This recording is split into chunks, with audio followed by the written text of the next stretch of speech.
Welcome, Robbie Bruce, Alexis Kachkov. We are here again to talk about the big changes we anticipate in the live events industry. Just a short, concise perspective to trigger the discussion in the industry. The topic of today, horsepower and performance. All right?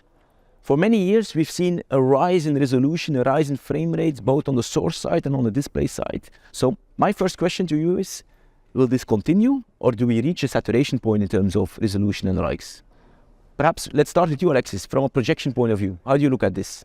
I think it will continue. And where we look a few years ago, 4K was still an exception, and it was all wide view or HD.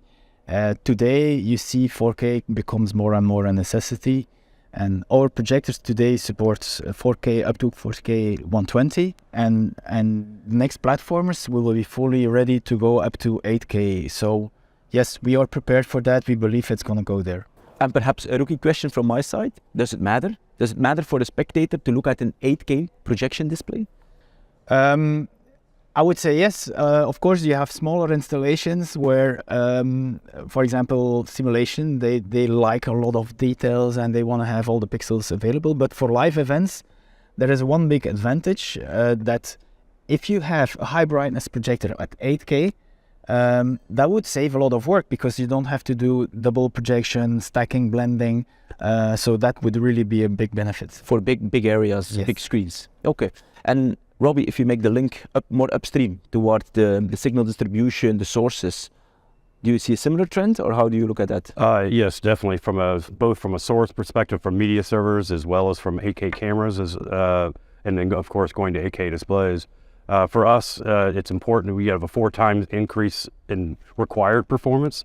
So today, these chipsets that we're looking at and technology is helping us keep costs roughly around the same as they are today, but 4 times the performance. The chipsets that we're using are brand new. They're not out in the market yet, but we're relying on this new technology to go from 4K to 8K without a huge impact in the price. So I was going to ask, because indeed you don't want to have that impact, a 4-time impact in terms of cost towards the customer, right? So how concretely are we gonna do this in our next products?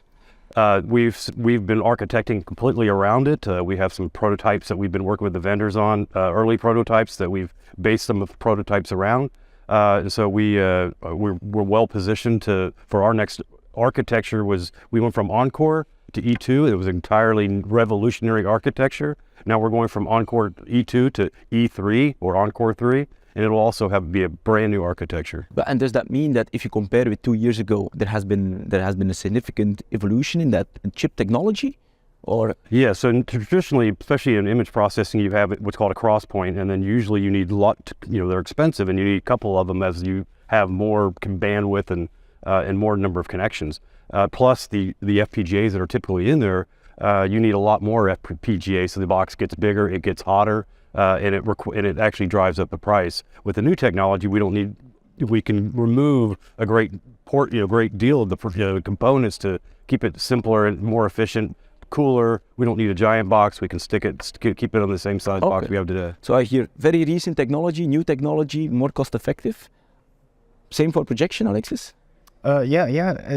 Okay, if you look at 4K a few years ago, that was still expensive, but you see the adoption in the market is now very big. So we have the economy of scale playing there, and pricing is really at a similar level, let's say, than where wide view was a few years ago. All right, thank you, Alexis. Thank you, Robbie. A snapshot on horsepower and performance. Thank you very much.